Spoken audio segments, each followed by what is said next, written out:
Madame Aïcha Barki, par exemple, vous faites un travail extraordinaire au niveau de l'association Iqra. Donc d'abord, ça serait possible de nous raconter un peu cette belle histoire à succès. Donc, et après, je voudrais peut-être vous solliciter pour avoir votre avis sur ce que nous avons fait en termes d'éducation, de jeunesse, et quels sont les éléments qui semblent les plus importants à vos yeux sur ce volet-là particulièrement. Merci. Tout d'abord, je voudrais vous féliciter. Comme je vous l'avais dit au téléphone, vous m'avez précédé, je voulais vous contacter moi-même. Et je trouvais que c'était une très belle démarche, une très belle histoire que vous êtes en train de construire. Donc, Nebni au sens propre du mot. Donc, merci de nous donner la parole. Et je profite de cette tribune pour saluer toutes les personnes ici présentes. Iqra. Comment est né Iqra? Iqra est né le 12 juin 90. Rappelez-vous, c'était les premières élections pluralistes dans le pays. Et il faut dire que j'étais à l'époque directrice d'un établissement scolaire où se passaient les élections. Donc, professeur Chollet disait qu'il était tombé dans la médecine, dans la tuberculose. Moi, je suis tombée aussi dans l'analphabétisme, dans la lutte contre l'analphabétisme en 62, puisque c'était un gros problème pour l'Algérie, et que j'ai fait partie, je n'avais que 15 ans, j'ai fait partie des premières alphabétiseuses dans mon village. L'école gratuite, tout le monde savait lire et écrire, pratiquement. Habitant Alger, comme vous dites, on était piqué par la mouche tsetse, oublié complètement que ça pouvait encore exister. Donc ce 12 juin 90, en accueillant les citoyennes dans ce centre de vote, qui ne sont autres que les propres parents de mes propres élèves de l'école. Et donc ce jour-là, je rencontrais les mamans qui venaient pour voter et chacune, elle me disait, après une vague de 4 ou 5 personnes, « Moudira, wurrili al-hizb FLN, wurrili al-hizb Aït Hamed, wurrili al-hizb Kaba. » Et moi je dis, tu sais pas lire, tu sais pas lire, tu sais pas lire toute la journée. Donc j'ai lu, j'ai vu la détresse dans les yeux de mes sœurs qui ne savaient pas lire. Et là, c'est pas à Tataouine-les-Bains, mon village, c'est dans Alger Centre. L'établissement que je dirigeais s'appelle El Mouahidine. Donc, et donc, ça m'a fait beaucoup de peine de voir qu'il y avait encore, en 90, des femmes qui ne savaient pas lire. Et je m'étais imposé, puisque je n'étais que le chef de centre, aux personnes présentes puisque c'était les premières élections pluralistes, rappelez-vous, hein, que les gens appréhendaient. Donc, il y avait, je crois, 18 bulletins. Et donc, j'avais fait un papier le lendemain, je ne sais pas si les gens s'en souviennent, j'avais dit la démocratie en danger. Parce que les gens faisaient Shadi Madir, Ali Rassi, Dihadi. Voilà, l'Algérie s'est jouée pratiquement comme ça. Donc, moi, je m'imposais, je disais aux gens dans la classe là, j'ai dit, voilà, et puis tu prends tout le reste. Et puis tu vas sous l'isoloir, mais c'est comme ça. Je m'étais imposée pour que les gens sachent au moins ce qu'ils voulaient. Donc elles voulaient voter sur qui, pour qui, etc. Donc dans cet après-midi-là, Iqra est né.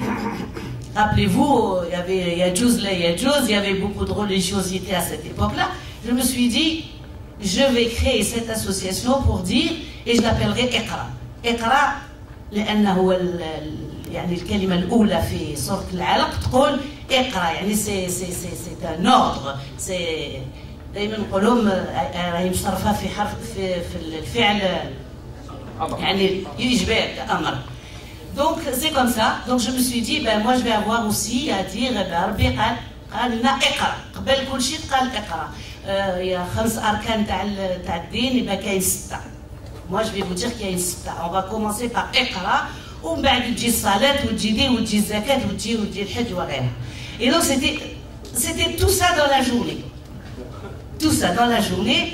Alors avec les résultats que vous connaissez le lendemain, donc je réunis le staff de mon établissement et je leur dis bon écoutez, égoïstement parlant, puisque nous étions très souvent primés pour le travail que nous faisions, nous étions classés premiers.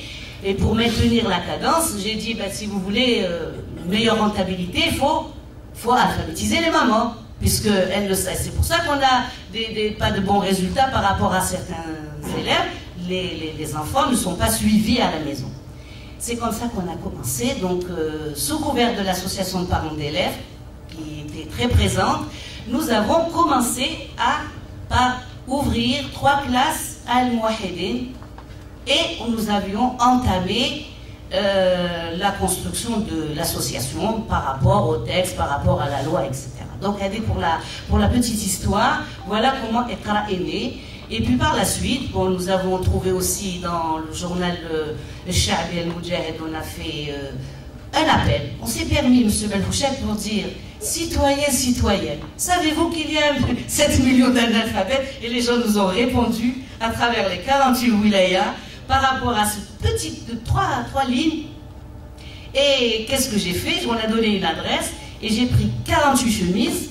Et celui qui me répondait, qui correspondait avec nous à partir d'une telle wilaya, on lui dit, ben, allez, constitue-toi, toi là-bas, tu vas représenter Iqra. En attendant de construire, bien sûr, de déposer le dossier. Et ça s'est fait ainsi.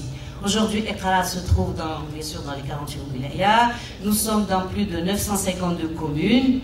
Et pour la petite histoire, nous avons contribué à alphabétiser plus d'1 252 000 citoyens, dont plus de 900 000 femmes. C'est ça le paradoxe, c'est que les femmes sont plus nombreuses à venir, et je suis sûre que beaucoup d'entre vous connaissent des gens aujourd'hui qui, non seulement sont alphabétisés, il y en a beaucoup qui ont continué, passer le brevet, passer le bac. Alors vous allez me dire comment? Comment? Eh bien c'est par peut-être la pugnacité. D'abord il y a ça. Il faut y croire et vouloir. Parce que on nous a tellement taxé d'être une association de gouvernement. Moi je ne sais pas qu'est-ce que c'est qu'une association de gouvernement ou une association non gouvernementale. Nous faisons un travail d'utilité publique. Donc nous sommes obligés de travailler avec les institutions. Ça me rappelle une autre histoire. Quand on a demandé à obtenir le statut de l'ECOSOC, alors il y avait tout un dossier, et puis il y a une phrase. Quelles sont vos relations avec le gouvernement? Alors nous on écrit normalement excellente parce que c'est vrai, il nous permet d'aller dans les écoles, on ne paye pas. C'est-à-dire que nous on fait travailler les mécanismes de l'État. On va chercher une école, elle n'appartient pas, elle appartient au Chab. Donc on va chercher l'école, je fais les dérogations, j'amène les conventions avec les ministres. C'est ça peut-être la réussite. Et alors je répondais, elles sont excellentes puisque c'est comme ça que ça se passe. Et on me renvoie le dossier, puis toujours il dit de rouler pour répondre. Bon, j'ai répondu 3 fois, et puis il s'est trouvé que je me trouvais à New York, dans le cadre d'une conférence sur les femmes, et je me suis dit, tiens, je vais monter à ce service pour leur demander pourquoi. À chaque fois, ils me répondent, ils me le renvoient. Alors, j'ai cherché après les personnes concernées, elles me disent, non, Fabien, vous dites excellente. Ben oui, j'ai dit, ça fait des gens idiots qui font son travail. Qu'est-ce que vous voulez? Elle va nous tuer, elle va nous battre. J'ai dit, mais écoutez, c'est la vérité, qu'est-ce que vous voulez que je vous dise? On nous a donné un agrément, on nous permet d'utiliser les locaux, on nous donne les moyens qu'on veut pour l'instant. Donc, moi, je ne peux que vous dire. Maintenant, si vous attendez de moi que je vous dise, elles ne sont pas bonnes, pour que vous me le donniez, je serai une menteuse, alors je n'ai pas besoin de votre agrément. C'est de votre reconnaissance. J'étais pas rentrée à Alger, parce que je leur ai dit, faites la différence. Je ne suis pas un parti politique. Il y a des gens qui sont dans l'opposition qui doivent dire des trucs comme ça. Mais nous, je vous dis la vérité. Maintenant, tous les jours, j'écris pour dire, je fais des plaidoyers, et tous les jours, je condamne ceux qui ne nous donnent pas les classes, j'écris à la plus haute autorité, au président de la République. Vous avez dû voir l'année dernière, les gens n'avaient pas été payés dans le cadre de la stratégie nationale. Il a fallu, le responsable direct, qui s'occupe de ça, ensuite le ministre de l'Éducation Ahmed Jaoubouch, et puis ils ont résolu le problème. Donc les plaidoyers, ça apporte. Nous avons contribué à la stratégie nationale d'alphabétisation. C'est grâce à l'association ECRA, par cette pugnacité, nous avons obtenu et nous en sommes fiers. Peut-être que aurait-il fallu là s'arrêter et dire, faire une conférence comme celle-là et dire voilà, puisque aujourd'hui Doula, c'est elle qui se charge, puisqu'elle met quand même 53 milliards de dinars dans cette opération.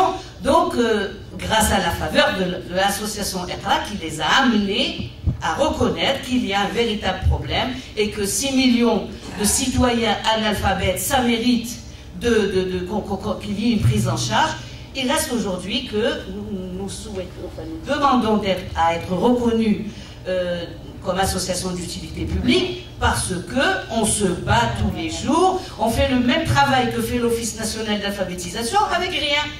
Je suis obligée d'aller chercher du sponsor, d'aller chercher ceci, alors que eux, ils ont cet argent. Et nous, on demande à avoir cet argent pour faire nos programmes, pour former nos enseignants, pour... par exemple, je vais vous dire rapidement, les centres AFIF, alphabétisation, formation, intégration des femmes, ça mériterait d'être dans toutes les communes. Et j'avais un jour interpellé le président en direct à la télévision, en disant c'est des centres de proximité, les gens ont besoin de ça, ont besoin de dialogue, ont besoin de parler. Ces centres que nous avons ouverts, elles ont permis à plus de 23 000 citoyennes de se former dans des petits métiers, riata, ceci, cela, etc. Donc, il faudrait que ces centres pullulent partout. Voilà aussi, donc, et il va y avoir les assises des associations. Nous allons essayer de porter encore toutes ces revendications. Et nous avons aussi participé à la loi 90-31 AD. Donc on a envoyé aussi notre contribution pour la revoir. Merci. Bravo. Bravo.